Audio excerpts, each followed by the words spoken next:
Hola, bienvenidos otra vez. Soy la maestra Laura y hoy hablaremos un poco acerca de circuitos eléctricos.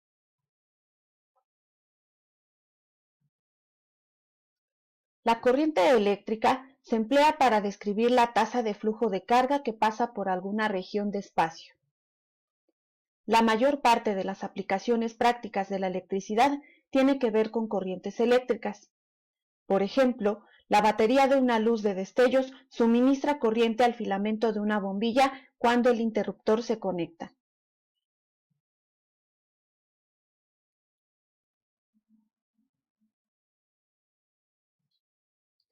Un circuito eléctrico es un sistema en el cual la corriente fluye por un conductor en una trayectoria completa, es decir, cerrada, debido a una diferencia de potencial.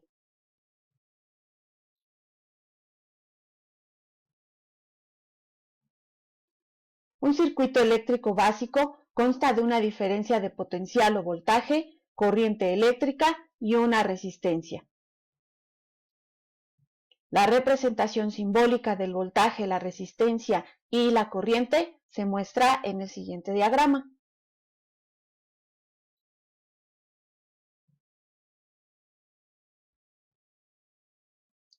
Una gran variedad de aparatos eléctricos funcionan con corriente alterna.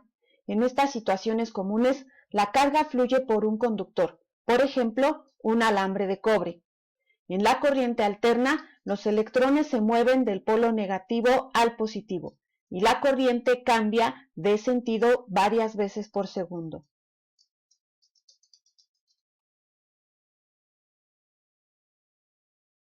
Es posible que existan corrientes fuera de un conductor, por ejemplo, un haz de electrones en el tubo de un foco ahorrador constituye una corriente eléctrica.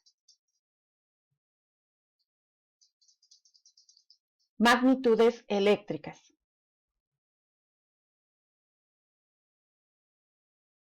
Elementos de un circuito.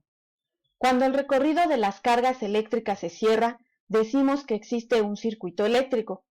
Sus elementos básicos e imprescindibles son generadores, receptores y conductores. Estos elementos deben estar siempre unidos entre sí mediante algún material conductor.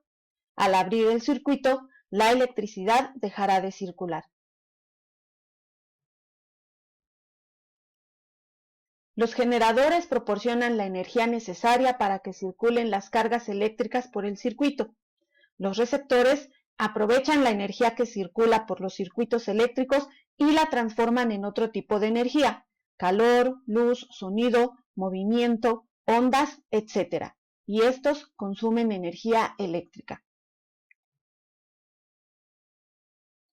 También se pueden incorporar a un circuito elementos que permiten controlar el paso de la corriente eléctrica por el circuito, como interruptores, conmutadores, pulsadores, etc. Circuitos en serie y en paralelo. En un circuito, los elementos que lo componen se pueden disponer de dos maneras distintas. En serie, cuando los elementos se disponen uno a continuación de otro en una misma rama del circuito. En paralelo, cuando diversos elementos se disponen en distintas ramas del circuito.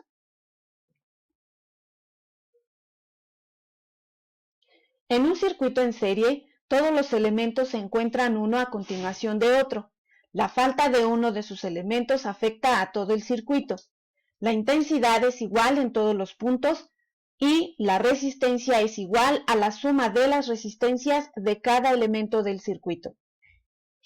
En un circuito en paralelo, todos sus elementos se encuentran conectados directo a la fuente de energía.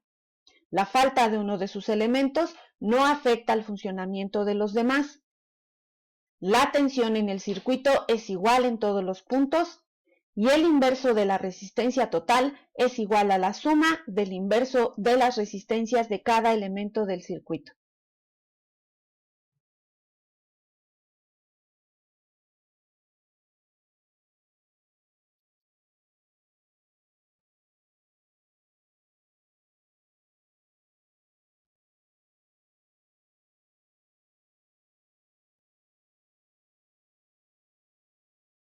Nos vemos hasta la próxima.